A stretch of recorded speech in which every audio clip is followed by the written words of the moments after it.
Okay, so let's talk about how you set up a spoke shave. I'm just going to drop the blade down until it hits a flat surface.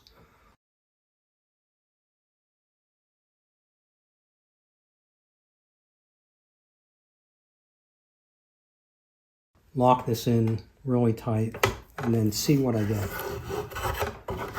And that's actually pretty good. It's a little light.